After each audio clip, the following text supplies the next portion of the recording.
What's up, everybody? It's programmer Ryan, and today I'm going to be showing you how to build at least most of the domain layer of an application. So I thought I would just spend a moment talking about what a domain layer is and how it relates to the problem domain, or this concept of a problem domain. So if I were to try and summarize kind of quickly what the problem domain is, anytime you're building an application, there are details about reality. Stay with me, because this is kind of a philosophical point, but there are details about reality which you need to represent in your application. So for example, if I'm building a note-taking application, I can, in a very kind of abstract sense, assume that I will probably need some kind of object called a note. And then I can even go a little bit further. I can kind of I can think about what the application will need to do. So it'll need to store notes, retrieve notes. Probably it would be nice to update a note, even if it's already been created, for example. So the problem domain is essentially, so you can think of a domain as like kind of a spatial thing. That's at least kind of how I think of it. It's the parts of reality that you need to look at to build an application. So if that doesn't make any sense to you, what I'll do is I'll take you through kind of the basics of establishing a problem domain. Also, in the description box, I'm going to link to an article I wrote on establishing the problem domain. I know so if you've never heard that term before, you're going to be wondering, Ryan, what the hell are you talking about?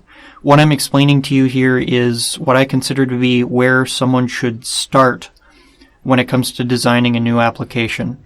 Now, there's differing opinions on that. If I'm like a UI UX person, I'm probably going to think that UI UX is like the most important thing for an application.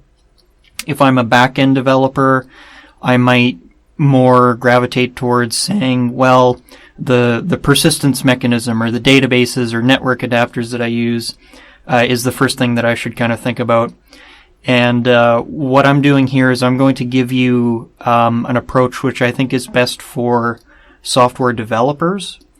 So people like me who have to put on the UI UX hat one day and then the next day the back-end hat, but most of the time we're thinking about building some kind of application.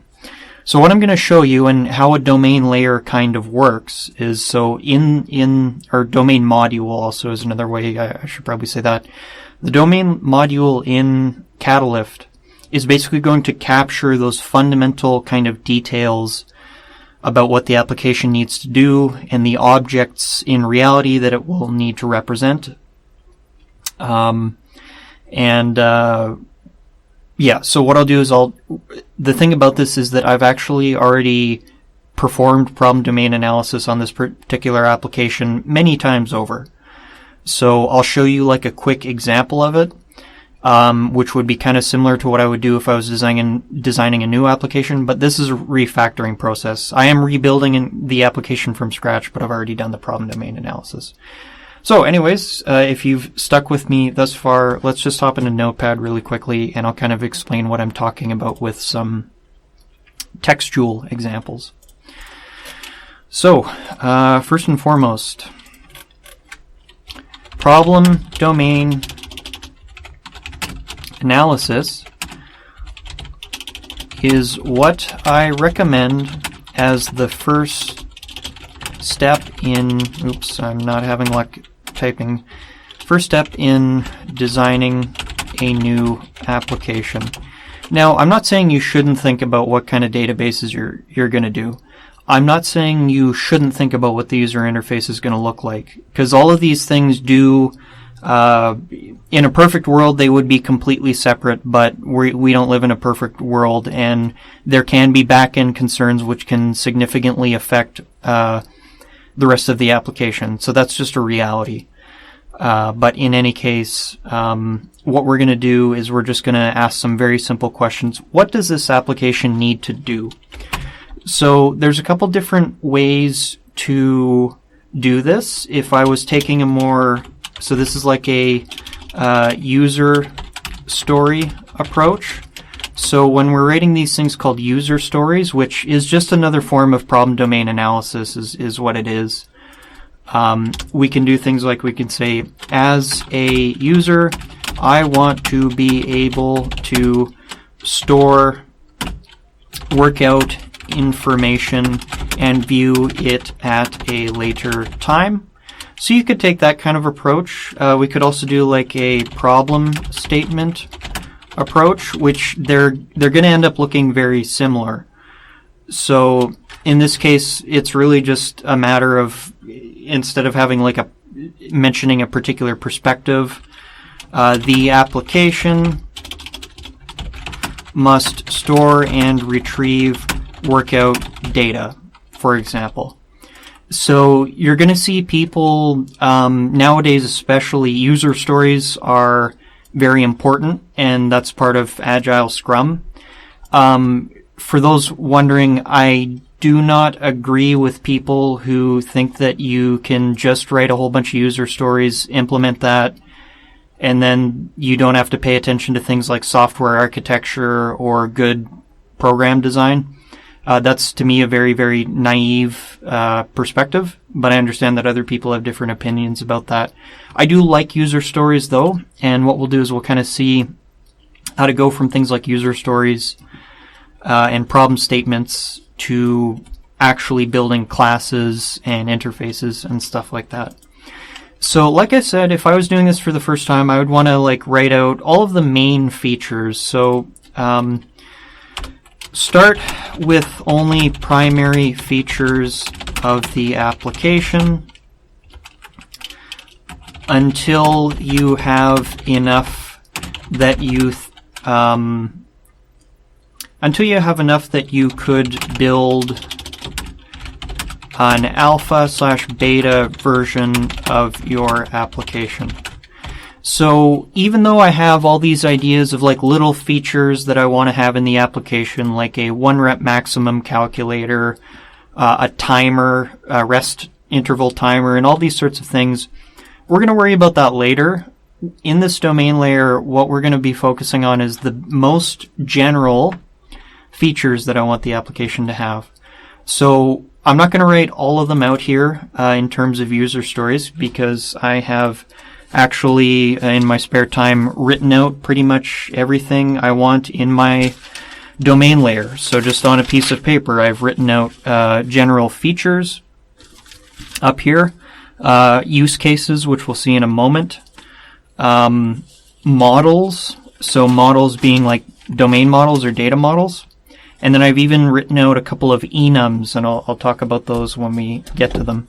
So that's what today's episode is going to be about. It's about the step of, kind of the step that comes after plain English or whatever language you are most proficient in. Plain language descriptions of what the application needs to do. This is where you should start. And if you're having trouble like figuring, I don't know where to start in building a new application, this is where I suggest you start. Once you've got that worked out, then you can make some decisions about maybe you want to start with the user interface from there is usually a pretty good idea. And then, that's pretty much it. So like I say, what I would do is I would actually write out a whole bunch of these. So I might add a couple more things, like as a user, I want to be able to load pre-made exercises and workouts. So that's another thing that we're going to be figuring out. So once you've written these things out, what you need to do is you want to look at the, here I'll add another point in here. Once you have written out your user stories / problem statements, look at the nouns and verbs to find the models and functions which you will almost definitely need in your application. So what I'm going to do next is I'm going to jump into Android Studio, and I'm going to actually start building these things out. So hopping into Catalyst here. So in the domain module, that's where we'll be working today. Pardon me. I'm going to make a new package, and that package is going to be called domain model. You might, in clean architecture, you might see the term entity used as well. The problem with all these different names in clean architecture is that over time they've become overloaded, which basically means that one word points to many different potential meanings. They usually tend to center around the same idea, but the problem is what an entity is to one developer doesn't necessarily mean exactly the same thing to another developer. So what I'm trying to say here is don't worry too much about getting uptight about the names, but you know, I just typically use the names that I think best describe what I'm doing, and I guess that's actually where the root problem comes from, is that we all tend to do that as developers. But there's nothing really to be done there. In any case, so in domain model, I'm going to start building out some models. So all I'm doing here is I'm looking at, and again, I've actually already performed this step, which is why I'm going through it so quickly. But I'm just looking at like the nouns.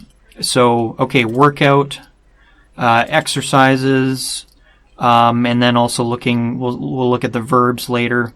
But that's the primary thing that we're looking at. So it's a workout logging application, so we're going to need workouts and exercises. And as we'll see, we're going to need a little bit more than that. First thing I'm going to build, just starting in generalities here, is we're going to build a workout object. And this is just going to be a data class workout. And it's going to possess a couple things. So it's going to possess a name.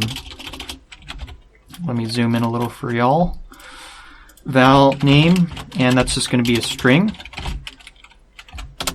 It's going to have also another string called created on. So this created on field, or property rather, is going to actually be the unique identifier for the workouts. It just happens to work that way. Sometimes you might want like a hash code or something. In this case, when a workout is created, we're just going to record the time down to the second that it's created, and that's going to be the unique identifier. The reason why I'm doing that is because two things. The identifier will be unique, so I can use it to differentiate objects in the database, but I will also need to know this data. So it's kind of just thinking ahead of time and realizing, okay, well, this particular field, the date when it's created, is something that's important to the user interface, but it can also be used as a unique identifier in the database. Now, it's also going to have a list of exercises, like so. And so we're going to say list exercise. And naturally, we need to create this thing. So I'm going to, again, right-click on domain model, go to Kotlin, file, type exercise. And then we're just going to kind of build out this tree of different classes here. So for an exercise, we're going to need a name. Keep forgetting to add that val in there.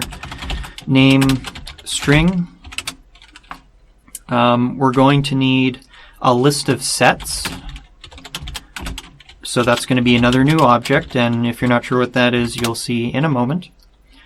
And then it's going to need another thing which I'll need to create as well. So this is going to be one of our enums. So this is going to be val type, and it's going to be this. I'm going to actually expand that because that's been used quite a bit. So we're going to say exercise type. This is going to be an enum that we create. Now, I should mention, some of you are going to be saying, Ryan, you're not supposed to use enums. They're inefficient with memory. So that is true, has been true for a long time, but it is less true now because the Android team recently has optimized the operating system a lot better for enums, so you can use them. I think it was in Google I/O, Chet Haas and I think Romain Guy did a talk about enums, so you can use them. In older versions, you really didn't want to, and the reason why is that they're just not very efficient for memory, but in this case, I am going to use them because they have been optimized. I might experiment with the profiler to see if switching to an alternative, like string resources or something, might be a better idea, but for the time being, we're going to use an enum. So the next thing I'm going to build is a set class here. So a set is basically, as you're doing an exercise, you tend to do multiple sets of an exercise. So for example, let's say I'm doing bench press with 135 pounds.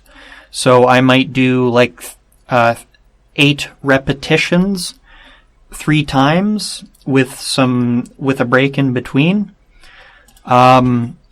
Yeah, in case you're wondering, I'm not a good bencher. I have really incredibly long arms, so I'm built for like deadlifting and squatting. That's just workout talk if you're not sure, but yeah, I don't have a great bench. Anyways, so each set is going to have one of two things. It's going to have a number of repetitions, so 10 push-ups. Or if you're doing like a timed exercise, it's going to be a number of seconds.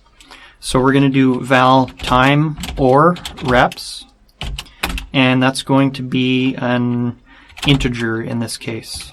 Then we're going to do val weight. So that's actually going to be a string, and the reason it's going to be a string is because it could be body weight. There's a couple different things that could actually end up in here. So if, for example, it happens to be weight in kilograms or pounds, that's fine. If it happens to be like, for example, body weight, so let's say we're doing the plank exercise, then we would want to enter it in weight. Okay, so we've got that figured out, and that's pretty much all we need for now. So we have our exercise object, we've got our workout object. A workout possesses a list of exercises, an exercise possesses a list of sets, and that's like the general structure of the application. The next thing we're going to look at is the enums. So I'm going to create another package, and I'm just going to call it enums. And then within there, we're going to start with, we're going to make a Kotlin file here, and it's going to be called exercise type. So I'll have to see if I can remember off the top of my head how to do an enum class. It's been about a month. So we're going to say enum class exercise type, and it's going to have a string, which I'm just going to call it lowercase type. And this is one thing I actually didn't plan ahead in my notes here, so this might require a little bit of humming and hawing. So if I recall correctly, so it's going to be an uppercase name. So let's just imagine, so what are the different types of exercise that we can perform?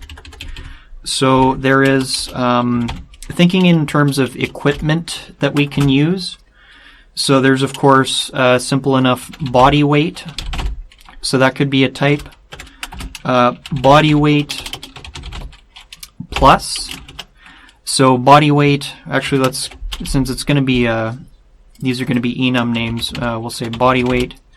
Also, if you're wondering, well, you'll see in a minute, but enums are basically like restricted values, essentially. So I want to restrict to a set of potential strings, which is why I'm using it instead of kind of just having hard-coded strings or something like that.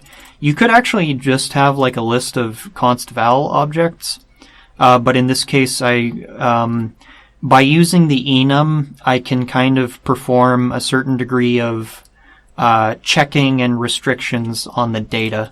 So it's not absolutely necessary. It's just kind of like it's a way to make restrictions on data values, which is important. Just as sealed classes creates a restricted class hierarchy. Enums create a restricted set of values. So, all right, body weight plus. So maybe we're doing weighted chin-ups or something like that. We've got the good old barbell.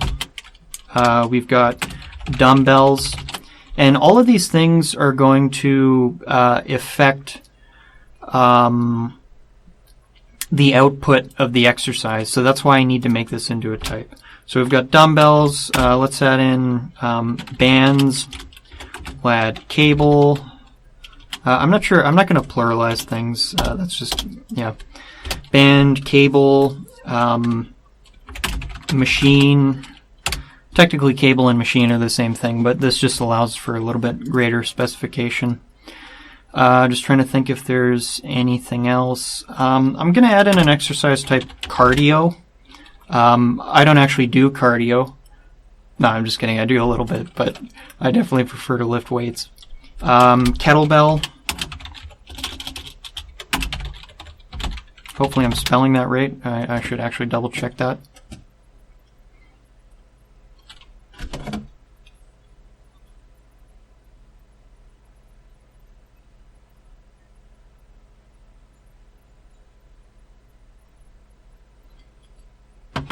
Okay, I did spell that correctly. I think that's pretty much it. I've got body weight plus, barbell, dumbbell, band, cable, machine, cardio. Is there anything else? I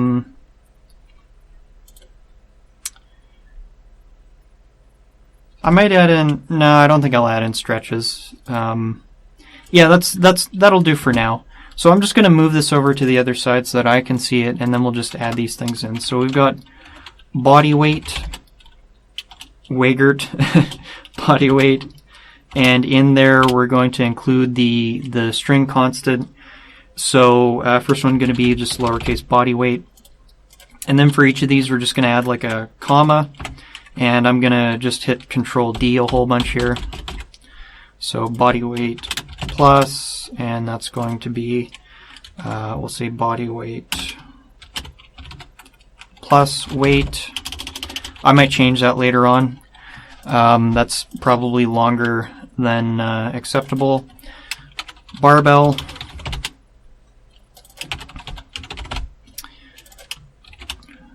Dumbbell.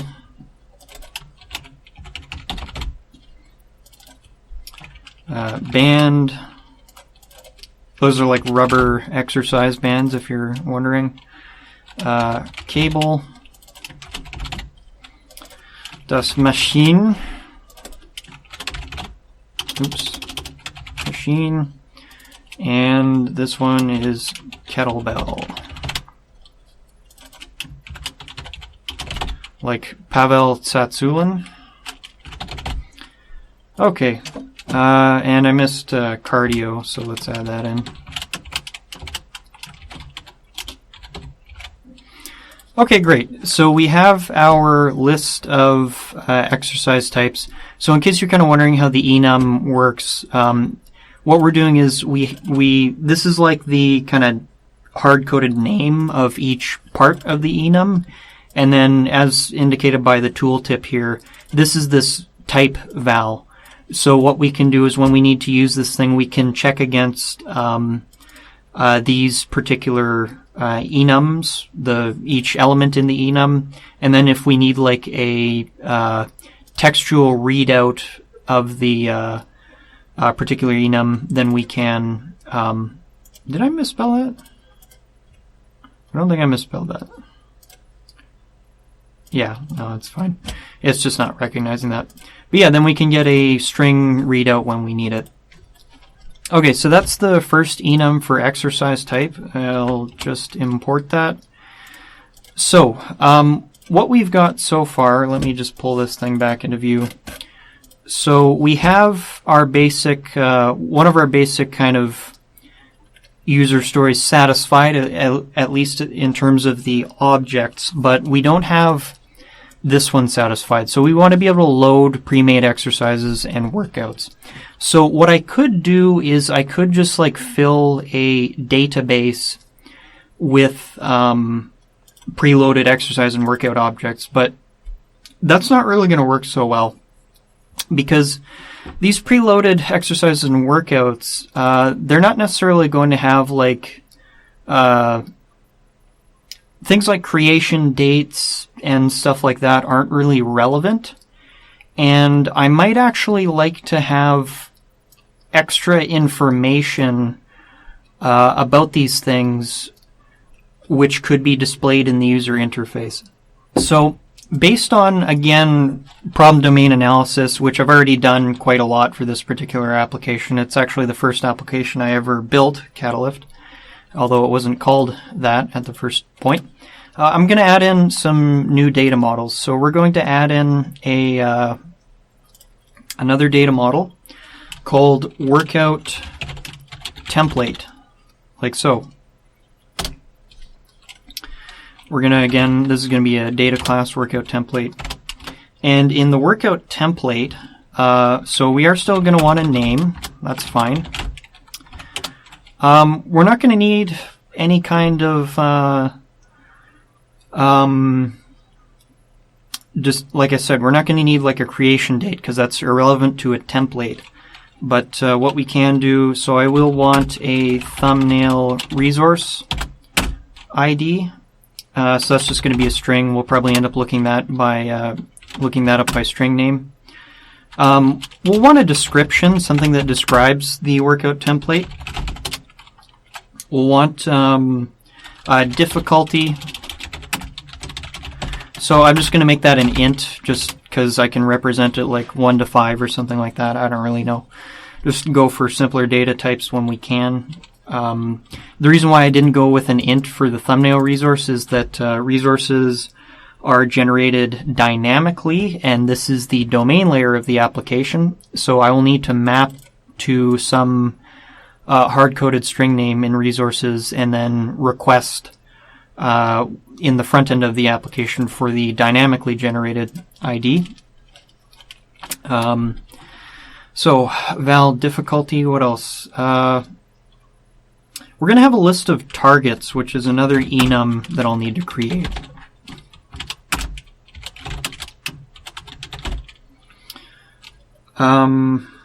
That's again used by quite a few things. I might say, yeah, I definitely don't want to use that. Let's say exercise target. And then again, I'm going to create an enum for that. So there's quite a few exercise targets. You'll see what I mean in a minute.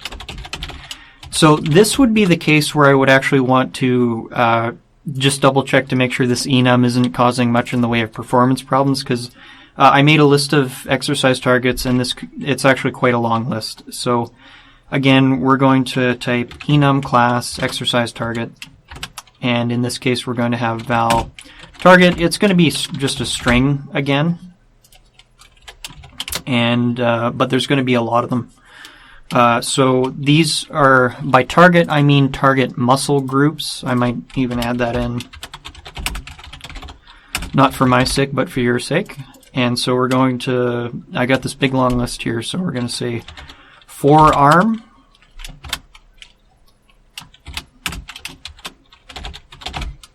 this is going to take a little bit, something like that. So we're going to do biceps, triceps. These are different muscle groups in the human body. Deltoid, front, deltoid, side. There are more proper names: anterior deltoid, lateral deltoid, whatever. Posterior deltoid. We're just going to use names that are descriptive but plainer English. Rear deltoid. So those are all the shoulder muscles on your arm, not including the rotator cuff. We have trapezius. We have back upper, back I'm just going to say lats for latissimus dorsi. I won't use the big long name there. Back lower. I'm kind of just generalizing these things to some degree because there's only I only want to be so specific about these things. Back, lower, we've got chest, abdominals. Let's add a couple more in here.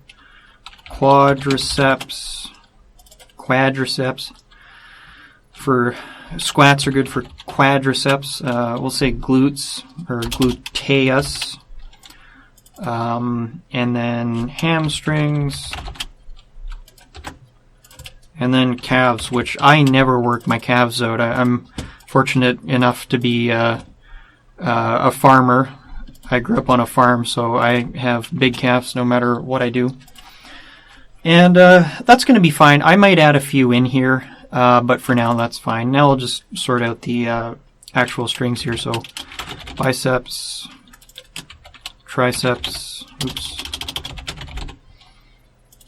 We're going to say front, deltoid,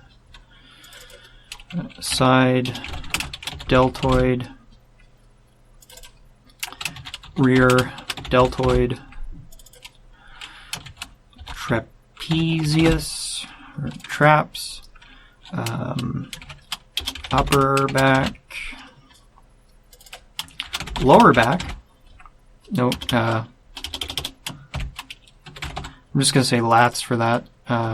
Maybe I'll say latissimus. I'll use the full Latin name there. Hopefully I'm spelling that right. Do they even have that? No, they don't. Lower back, chest. So, as I'm typing this out, this is like the boring part of programming, of building real applications, is that you need to spend a whole bunch of time just inputting stuff like this, and this is very mild. I've had to build out entire templates for PDF documents and all this kind of crap. Abdominals.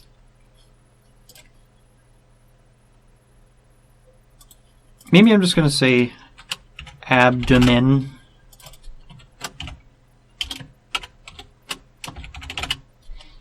Yeah, that'll be fine. Quadriceps. Glutes. Hamstrings. Almost done, folks. And then calves. Okay, cool. So we've got those things all set and ready to go. And then I can import that. So, what we're also going to need is a list of exercise templates, I think. Or in the workout template, I could actually store an exercise object. That's another approach, so I'll have to think about that for a little bit. Okay, so after thinking about it for a little bit, what I'm going to do is a workout template will include a workout object, which will basically get loaded, and like me on Sunday night, just kidding, it'll get loaded, and I think that's the route I'm going to take. So this extra information will mostly be aesthetic, so for example for the user interface and that particular feature of the application. But I think we're going to go ahead and just add a workout object in. And that'll basically be what ends up getting loaded in. So I think that's all I need to do for workout template. We have one more kind of domain model which I want to put together here. That's going to be exercise template. Alright, so for exercise template, again, we're going to type, it's going to have a name. It's going to have a list of targets.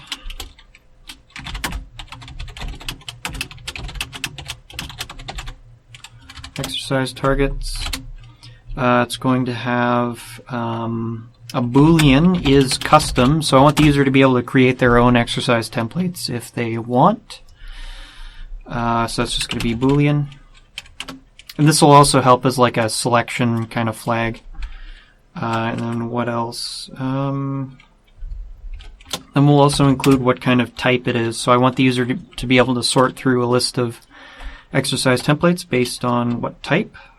So I tell you, I'm not going to enjoy typing all of these things out in an XML file, or not XML. I'll probably use JSON. So this is going to be exercise type, like so. Okay, so I've created all of the models that I want to use, and what we'll do next is we'll look at creating some repository interfaces. So what that's going to look like is, so basically, here's an I'm not going to go into detail about this, but I get asked pretty commonly, when do you need use cases versus just talking directly to a repository? So let's say we have a presenter, a controller, or a view model, and we're talking to the back end of the application. So if you have a situation where you need to make requests to the back end that require you talking to a whole bunch of different what I will call services or lower level classes. So for example, maybe we need to talk to both a remote and a local database. That's a situation where I would suggest you probably want to use use cases, because then you can abstract some of the business logic out of the back end, the repository side, and then you just keep the repository side concerned with data, create, read, update, CRUD operations. If you have a situation where you're just basically doing CRUD operations and you don't need to first check and see if the network is connected, or you don't need to write to both a local and an online database and so forth, then in that particular case, it's actually easier to just write your repository interfaces and then have the whatever front-end decision maker class, like a presenter, controller, view model, talk directly to that. Now, when I say directly, it's talking to an interface. It's not talking to a concrete class. So in this particular case, at least the first iteration of this application, everything's going to be local. I might try to add a remote data source later. So that's a definite possibility, in which case I would need to refactor things later to talk to a use case. But for the time being, we're going to keep it simple, and I'm actually going to, for at least some of these, skip the use case, most of the use cases, and actually just talk directly to some repository interfaces. What I would say is probably, I probably will end up building use cases, very likely. But for the time being, we're just going to think about what the repositories are doing. And repositories, or the repository pattern, really is just about interfaces. So I'm going to create another package, which is going to be repository in our domain model. And these things are just going to be interfaces, like I said before. Now, obviously, not obviously, I guess to some people, how you want to structure these things is you want for every significant data type, so workouts, workout templates, exercise templates, these are all very separate things. Exercise and set are, can be thought of as just part of the data structure of workouts, so we won't necessarily have a separate database for that, but we will have at least for the first iteration, for workouts, workout templates, and exercise templates, we'll have a repository for each of these. Let's start with workout. So we're gonna call this iWorkout repository, and this is going to be an interface, and it's just going to have the basic CRUD operations. So one of the things that I wanted to do is I wanted to be able to retrieve the workouts based on either, based on some kind of date range, essentially. So what I'm going to include in this repository is we're going to say fun get workouts by day, and that's going to return a result wrapper. Oops, not that. This is something I believe we built in the... Oh, I haven't actually built it out. Okay, so I better actually build this result wrapper class. Again, this is something that I don't rewrite every time. I just hopped over to POS Trainer, and this is the kind of class that I just copy and paste. I don't bother writing this out by hand because that would be silly. So I'm just going to add that in here. And why is it complaining? Apparently my copy-paste skills are not great. Oh, I see what happened. I skipped a bracket. No, I didn't skip a bracket. What is going on here? Just going to try that one more time. Oh, I see what's going on. This is this was a class that had to be generated when I created the module, and it's a Java class. That's why it's complaining. Duh. Okay, well, I'm just going to delete that. Ain't nobody got time for Java syntax. This is going to be a result wrapper. Okay, cool. So that's ready to go. Like I said, that's the kind of thing I wouldn't write out by hand if I already had it ready to copy paste. So that's what I'm going to do. So this thing needs a type. So always on the left, it's going to be an exception. And in this case, we want to return a list of workout objects. And the reason why we're returning a list is because the user might do multiple workouts on a given day. And when the application starts up, the first thing I'm going to check for is any workout which has been created on today's date, and then the user will be able to select from them. We're also going to have fun get workouts by month. Probably I should be passing something in here, so we're going to say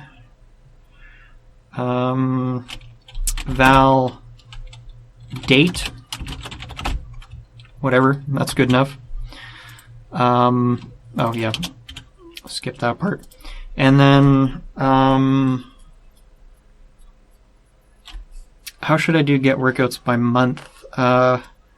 Actually, probably same thing. You know, I'm going to keep these separate for now, but these are very, very similar functions, and that's usually a hint that you can abstract them together. Abstract isn't really the right word, but you can streamline things. I'm going to leave it like so for the time being, but I think if I thought about it, that's funny. If I thought about it for a while, I could probably think of a better way to do this, just like get workouts by date range or something like that.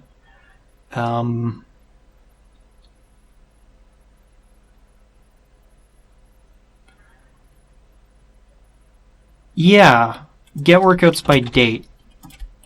And then we're going to have a second thing, which is going to be, I'm going to skip the Enum thing. I'm going to skip the Enum, and we're just going to have a constant, some const vals. So I'm going to say, so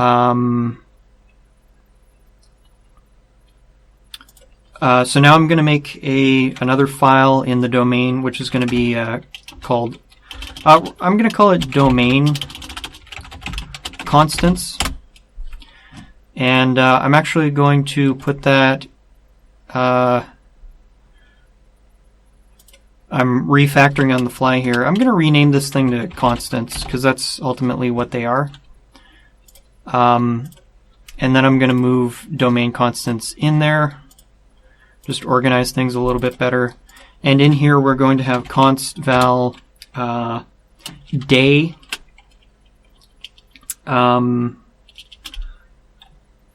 Yeah, const val day, which is going to be a string which equals just day. Oops, don't need to uppercase that one. And then I'm going to have const val month. And I almost feel like this should be an enum. See, this is live here. Oh, there's only 2 of them. I'm not going to piss around with an enum. I can be a bit of a perfectionist about these sorts of things, so you know, let's just say date, and we're going to say selection string. So selection, I should do an enum. I'm going to do an enum. Okay. We're going to rename this thing. I might regret that, but we're going to say, we're going to call this thing date range, and it's going to be an enum class date range, and it's just going to be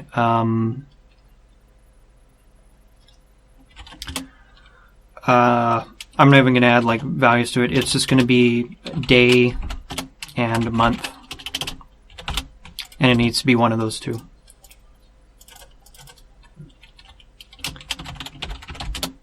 Okay, there we go. So we've cleaned that up a little bit.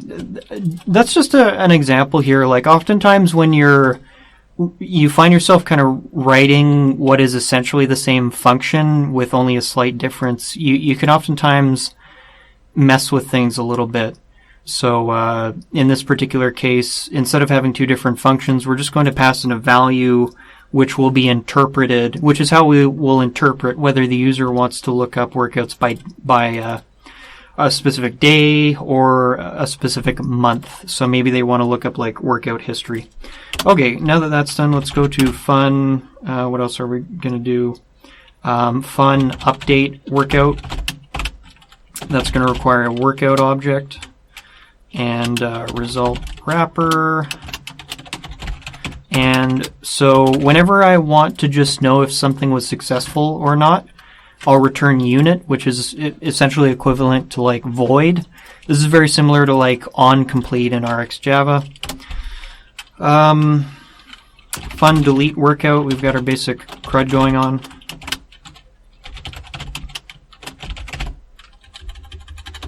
Could probably just pass in the creation date of the workout and match against that. That would be more efficient for memory.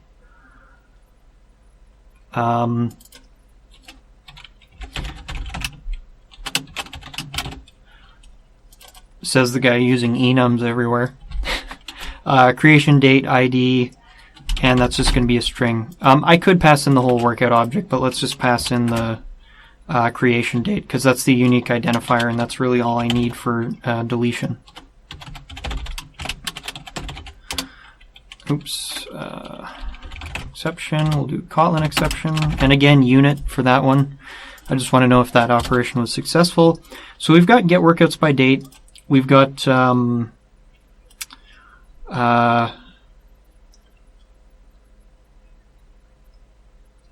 update workout. I also need to get a specific workout, I think. I need to be able to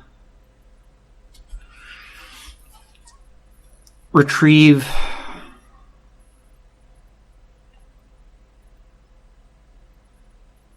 a workout by creation date.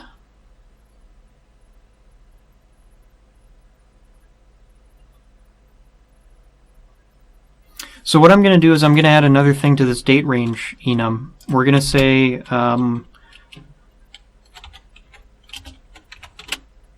second. So this will be when I want to return just one specific workout. So for example, the user, when they open like the dashboard of the application, I want them to be able to select multiple workouts if they're doing multiple workouts from today. And then once they click on one of those workouts, we'll have to retrieve that specific workout, or at least we'll send in the ID to the workout feature. I'll show you a list of the features later. So, and that'll be to the second. So, and that'll be like an exact, an exact value. So I think I like that. Once again, we're kind of expanding our code laterally here, so that should be adequate. Anything else we're doing with workouts? I think that's it. I think we're definitely going to need some use cases for the workout templates, because we're going to be coordinating a couple different things. But just for this, what I'll do, the only thing I'll kind of worry about for today is just building out these repositories, and then I'll worry about the other stuff later. So update workout, delete workout. Let's do fun. No, I think that's it. Yeah. Create, read, update, delete. Create is handled through update. Okay, cool. So that's our workout repository. Let's move to the next one. New Kotlin. This is going to be workout template. Oops, workout template repository. So let's say fun get template by name. Is that how we're gonna? No. Okay. I'm gonna be loading a list of these into that particular feature. So let's just say get workout templates.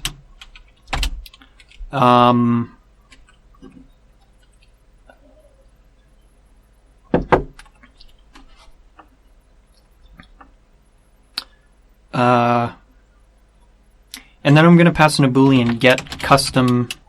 Did I include that as a field in workout template? Is custom? No. I want the user to be able to create their own templates, so I'm actually going to add that in val is custom as a boolean.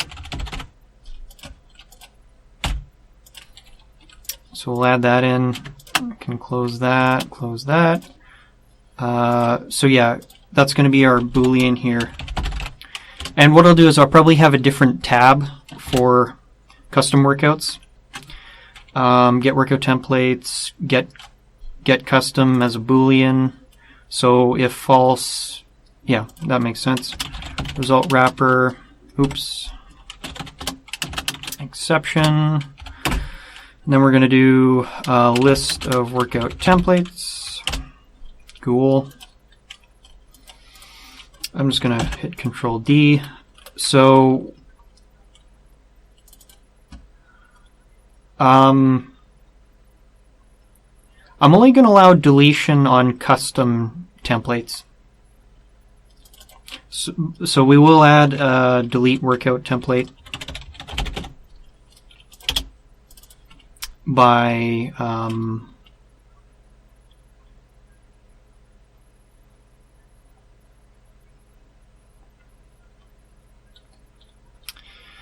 I feel like workout templates should have some kind of unique identifier which wouldn't actually be a creation date. So I think I should have like a generated hash code. So I might do it that way.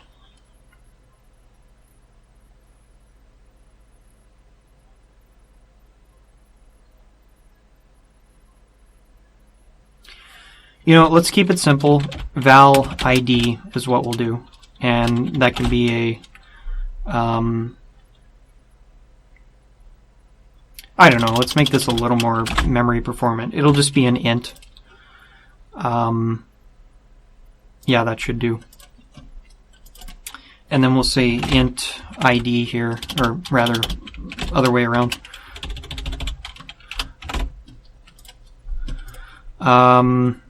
Okay, and we'll also need update workout templates.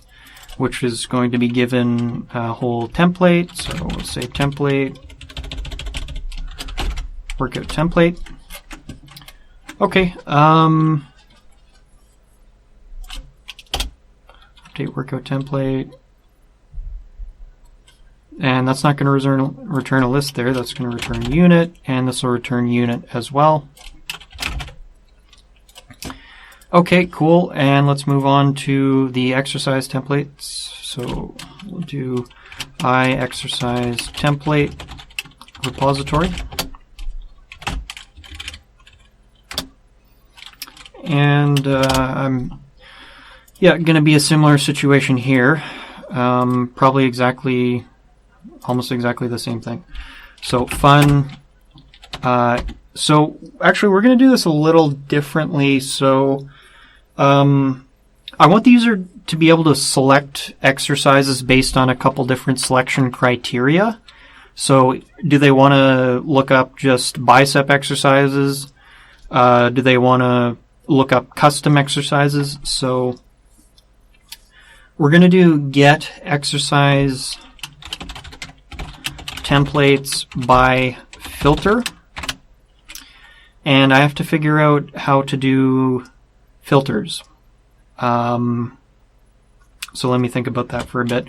Maybe I'll work on the other things just while I think about that. So it's going to be a list of exercise templates there. So I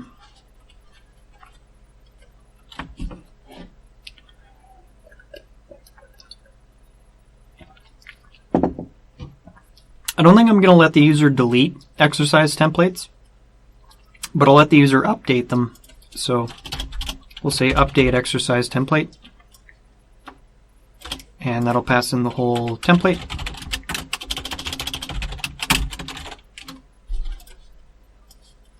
And that'll be unit. Get by filter, update exercise template. What else? Do I need anything else for that? I don't think I do, since I'm not deleting. So I think that's all we need there. Let me think a little bit about this templates by filter thing. Like, that could be a little tricky.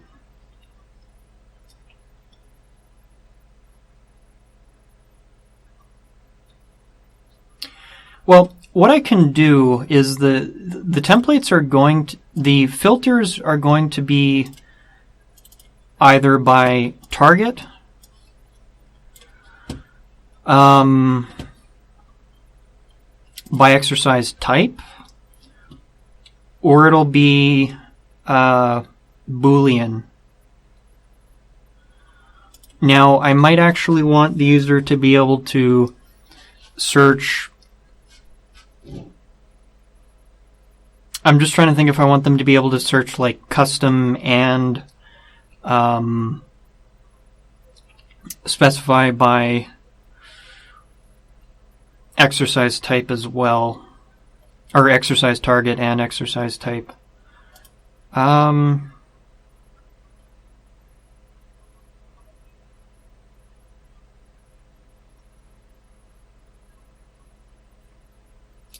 I think what I'm going to do is I'm just going to pass in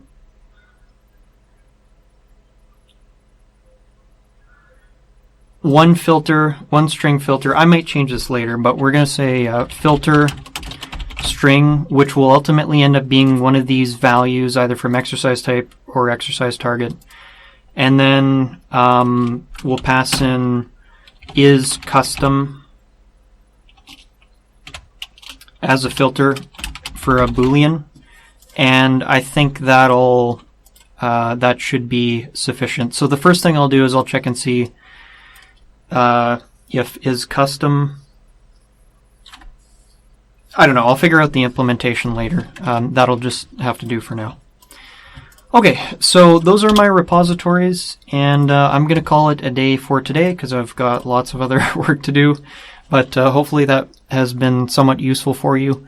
What I'll be doing soon is I'll start to build out the some of the use cases. So I am going to do use cases. I wasn't sure on that earlier, but in thinking about it, I'm going to do some use cases because there's certain operations, like for example, when the user wants to load a template, what I need to do is I need to grab the exercise template and then take the workout object out of that template, give it an appropriate creation date, and then give that thing to the workout repository. So that's exactly that case I was talking about when it makes more sense to have a use case instead of talking directly to the repository.